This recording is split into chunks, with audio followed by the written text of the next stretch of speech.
আসসালামু আলাইকুম সবাইকে। সবাই কেমন আছেন? আলহামদুলিল্লাহ আমি ভালো আছি। আমি নাসরিমাস ব্লগে আপনাদের সবাইকে স্বাগতম। সকাল সকাল উঠে আজকে ডাল বসিয়ে দিয়েছি, আর এদিকে আমি তেল ভরছিলাম বোতলে। আর আমি তেল ভরবো আর পড়বে না, এটা তো হতেই পারে না। আমি যে গাল খাই বা কথা শুনি সেটা আমার নিজের কারণেই, কারণ এথানি তেল আমার শাশুড়ি মা দেখলে অবশ্যই বকবে। আমার নিজের মা দেখলে আরও বেশি বকবে, বাট আমার শাশুড়ি মা কম বকে। তো কে বকবে না এরকমভাবে তেল ফালালে, বাট আমি বেশিরভাগ টাইম তেল ফালাই দেই, যার জন্য আমাকে ভরতে দেয় না। দুর্ভাগ্যক্রমে আমার শাশুড়িমা বাড়িতে নাই, যার জন্য আমাকে ভরতে হলো। চলেন শুরু করি ভিডিওটা। আজকে আমি ভাবছি সকালে রুটি বানাবো আর ডাল বানাবো। তো আমি ডালটা বসিয়ে দিয়েছি, এদিকে তেল শেষ হয়ে গেছিলো, পরে আমি তেলটা ভরিয়ে নিলাম। তেলটা ভরে নিয়ে এখানে আমি ক্লিন করে নেব আর কি। নিয়ে আমি এখানে আটাটা গুলে নেব। কাল রাত্রে যারা পাপা বলছিলাম আটা শেষ হয়ে গেছে, তো আটা নিয়ে আসছে। রুটি ডেলি খাওয়া হয়, তো আটা রেগুলার রুমে স্টোরেজ থাকে না। রেগুলার আটা কিনি আমরা, রেগুলার খাই, কারণ বেশি দিন থাকলে আটাটা কেমন একটা তিতো তিতো ভাব আসে রুটির থেকে, যার জন্য আমরা রেগুলার কিনি। এদিকে আটাটা আমি চেলে নেব, কারণ আটার মাঝে বহুত কিবা থাকে, বাট এই আর প্যাকেটের আটাগুলোর মধ্যে থাকে না কিছুই, একদম ফাইন থাকে। এই দেখুন কিছুই নেই।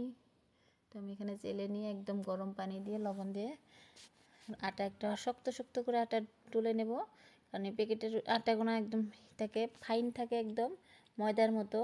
এটা অল্প বেশি নরম হলে রুটিটা বেলা কষ্ট হয়, অল্প শক্ত হলে রুটিটা একদম পাতলা করে বেলা যায়। আর সবাই এখন বাড়িতে দেখি পাতলা রুটি পছন্দ করে।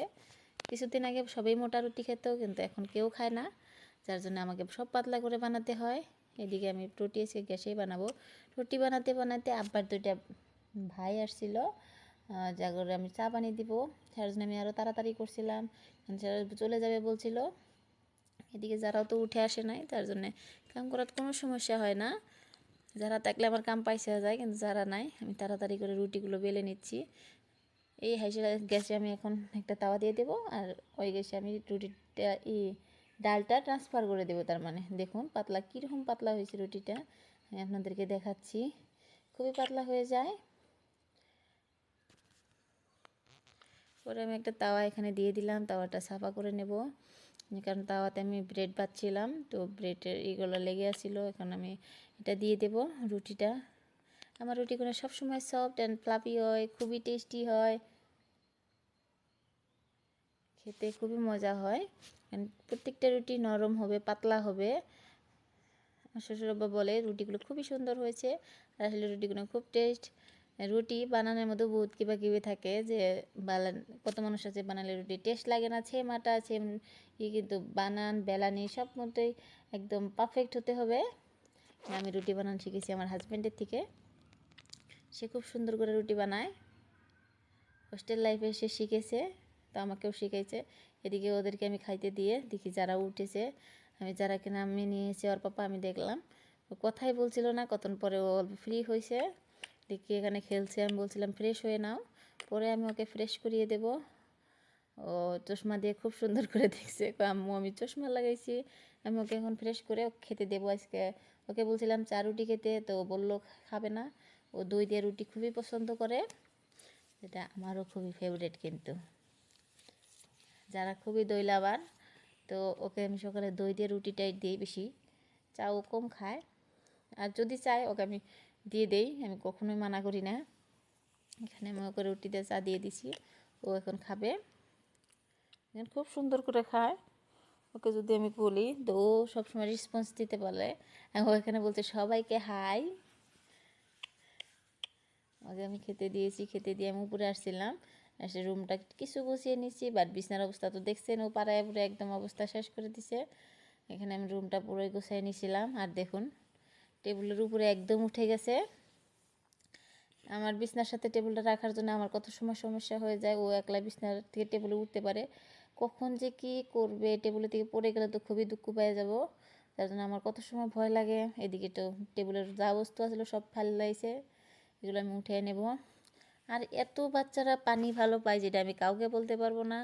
ওর একটা এখানে খেলাধুলা করছিল অল্প, ও ঘরে খেলবে বলছিল, পরে আমি ওকে ঘরে খেলতে দিয়েছিলাম, ওর এই কলা পাতার ঘরটায় ও খেলছে এখানে, তো আমি ওকে দেখিয়ে দিচ্ছিলাম খেলো। এদিকেও বলছে বাবাই। আর ওখান থেকে এসে আমি দেখি আব্বা কমলা খাচ্ছে, তো আমি একটা কমলা নিয়ে বসে পড়লাম। আর খালা এদিকে মাছ কুটে রেখে গেছে। আজকে আমি বানাবো একদম পুরানা যুগের একটা রান্না, আমার হাজব্যান্ডের রিকোয়েস্টে, যে পাতাকপি দিয়ে মাছ দিয়ে মাছটা ভেঙে যেটা বানায় সেটা বানাবো। আমি জানি না এটার নাম কি, কিন্তু এটা খেতে খুবই মজা। আমার শাশুড়িমা বানায় মাঝে মাঝে, কিন্তু সে নাই বলে আমি তো বানাইতেছি। মাছটা এখন সোমবারের মাঝে দিয়ে অল্প ভেজে নেব, তারপর অল্প জল দিয়ে একদম মাছটা একটু ভর্তার মতন করে ফেলবো, তার মানে সিদ্ধ হয়ে যাবে এখন। এই যে দেখুন মাছটা একদম হয়ে গেছে, ঝুরু ঝুরু হয়ে গেছে, পানিটাও পুরো শুকিয়ে গেছে। এই অবস্থায় আমাদের দিতে হবে পাতাকপি। আর এর মধ্যে তো মশলা আগেই দিয়ে দিয়েছি, আর বেশি মশলা ইউজ করলে এই পাতাকপিটার টেস্ট অ্যান্ড কালার দুটোই নষ্ট হয়ে যাবে।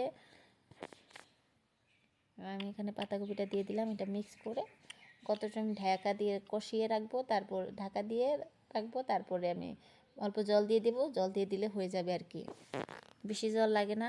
পাতাকপির নিজস্ব একটা জল থাকে, প্রত্যেকটা সবজিরই একটা কিন্তু নিজস্ব করে জল থাকে, ওই জল দিয়ে সবজি রান্না করা হয় আর কি। খুব সবজিটা খেতে খুবই মজাদার হয়। আমি এটা নেড়ে নিচ্ছিলাম। এদিকে যারা আমাকে ডাকছিল, আম্মু আম্মু আসো, ফোন দেখতে চায় না বেশি, তো ওর সাথে ভূত খেলতে হয়।